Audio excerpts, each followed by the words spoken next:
So நான் உங்களுக்கு சொன்ன மாதிரி we are going to see the number one, which is digital to analog converters, right?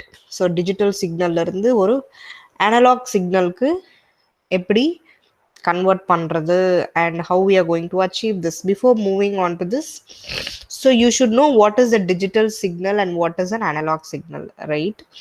So நீங்க இங்க டிஜிட்டல் சிக்னல் அப்படிங்கறது வந்து என்ன அப்படின்னு பாத்தீங்கன்னா, for example, is a process converting a value represented in digital code. ஓகேவா? இங்க இவங்க டிஜிட்டல் சிக்னல் அப்படிங்கறது வந்து டிஜிட்டல் கோட் அப்படிங்கிறாங்க. இதுல வந்து we have so many representation of digital. இங்க வந்து straight பைனரியா இருக்கலாம், ஜஸ்ட் ஒரு sequence of zeros and ones, அந்த மாதிரி ஒரே ஒரு சீக்வன்ஸ் ஆஃப் ஜீரோஸ் அண்ட் ஒன்ஸை வந்து ஸ்ட்ரெயிட் பைனரி அப்படின்வாங்க.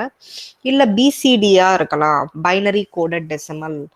பைனரி கோடட் டெசிமல்னா என்னங்க? பிசிடினா 3 லைன்ஸ் இருந்தா 000 இருந்து 111 வரைக்கும் இல்லைங்களா? 111 வரும். 11 if you add this you will get it as what? 2 power 0 plus 2 power 1 3 தான் வரும். So 2 square 2 power 1 2 power 0.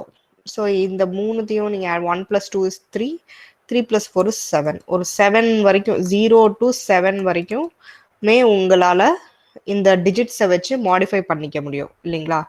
So இந்த மாதிரி ஒரு டிஜிட்டல் கோடை நீங்க கொடுக்கும்போது அதுக்கு பேர் வந்து டிஜிட்டல் சிக்னல் அப்படின்னு சொல்லலாம். அதுல உங்களுக்கு வர அவுட்புட் வந்து அனலாக் சிக்னலா இருக்கு அப்படின்னு சொல்றேன். A 3-bit digital signal has 8 combinations, right? 0002 111. Okay, the output analog voltage level is a function of input combinations of 0 and 1. It is minimum for 000 and maximum for 111.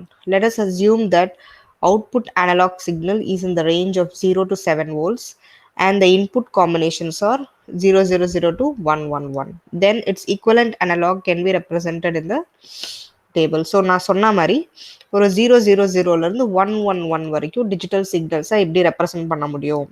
So அதுக்கு ஈக்குவலண்டான analogue signal என்னங்க? அதுதான் இங்கே வரும். So உங்களுக்கு digital to analogue கன்வெர்ட்டரோட input எப்படி இருக்கும், output எப்படி இருக்கும் அப்படிங்கிறத இந்த டேபிளை பார்த்தா உங்களுக்கு புரிஞ்சிடும். இந்த வேல்யூ இருந்தால் உங்களுக்கு அவுட்புட் வந்து 0 volts வரணும், இந்த வேல்யூ டிஜிட்டல் இன்புட் இருந்தால் உங்களுக்கு அவுட்புட் வந்து 1/8 வரணும். ஏன்னா மேக்ஸிமம் நீங்கள் 1 வோல்ட்டுன்னு வச்சிங்கன்னா உங்களோட highest possible output voltage is 7/8 volts. ஓகேங்களா? So this is how they are explaining your digital to analog converters.